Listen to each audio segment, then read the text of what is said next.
Mereka pakai nama aja, entah itu namanya lamun ombak, entah itu namanya salero bundo. Ya kita tahu dia orang Padang tuh, bukan kan ketika dia berbicara ya kan. Iya, iya. Pas dia ngomong, udah, gitu-gitu kan. Oh. Berarti ini orang Padang nih. Karena nggak ada orang yang beli, dia duduk ngelamun ngeliatin ombak.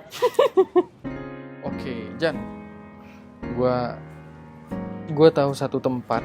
Gue ingat satu tempat warung makan di Padang tuh.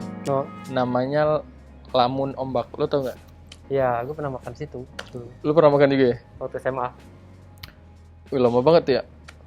Ya lah, udah 10 tahun lah. Kata gue waktu itu kan wisuda kalau nggak salah ya di Padang. Gue mampir. Gue makan Lamun Ombak itu tahun 2019. Enak banget, Jan. Gila. Itu kan warung makan khas gitu ya. Iya. Itu gue 2 kali makan. Pertama gue pergi waktu dinas itu ke Padang, nggak ada rendangnya tuh. Iya. Padahal baru jam 2-an gitu gue pergi kan. Iya. Besoknya, Telat lu. makanya. Oh, Besoknya gue pergi, kerasa tuh, enak banget. Aduh. Iya. Gue belum pernah nemuin rendang yang enak selama ini di Jakarta ya, atau di Aceh lah katakan. Iya. Selain itu tadi tuh, walaupun Berarti yang lain masih enak, tapi ini kayaknya khas banget gitu. Ya karena itu apa ya, berarti lu udah nemuin standarnya lah Ya, kalau itu buat dia. rendang ya. Itu dia. Lu tahu nggak sejarah Lamun Ombak? Katanya lu tahu tuh sejarah Lamun Ombak. Iya, itu dulu ada cerita itu udah jadi cerita rakyat lah ya. Seriusan? Oh, jadi cerita rakyat? Iya. Itu Berarti Lamun saking terkenalnya Lamun Ombak itu berarti ya? Iya, Lamun Ombak itu udah jadi cerita rakyat. Udah jadi cerita rakyat yang masih ada gitu loh, sisa-sisanya, atau memang masih bagus. Soalnya dulu itu apa ya, yang punya itu kan ya dia mulai dari bawah lah, dari nol. Terus dia bikin rumah makan Padang.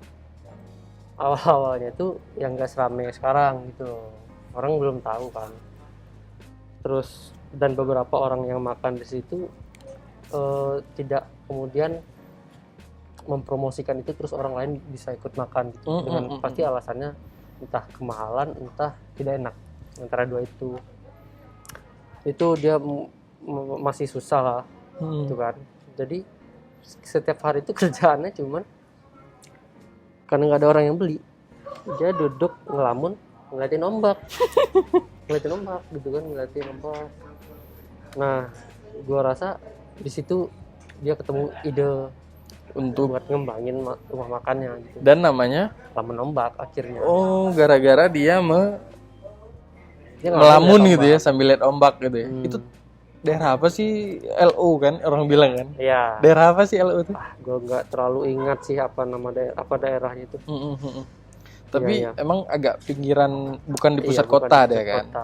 Setahu gue sih bukan di pusat kota. Nah, lu kan udah pernah nyampe sana kan? Iya. Lu gimana? Kesannya gimana? Kesannya gue menemukan sebenar-benarnya masakan Padang. Karena istilahnya lu cari makan Padang di Padang, lu meragukan apa lagi coba gitu ya? Iya. Ya kan? Mungkin kalau di Padang namanya warung Padang juga kan? Bukan ya? Nggak, Warung makan biasa aja. Rumah makan biasa. Itu rumah makan biasa. Rumah makan biasa. Mereka karena cuma kasih nama aja. Karena di luar aja makanya dibilang warung Padang gitu ya, nasi makan Padang gitu ya.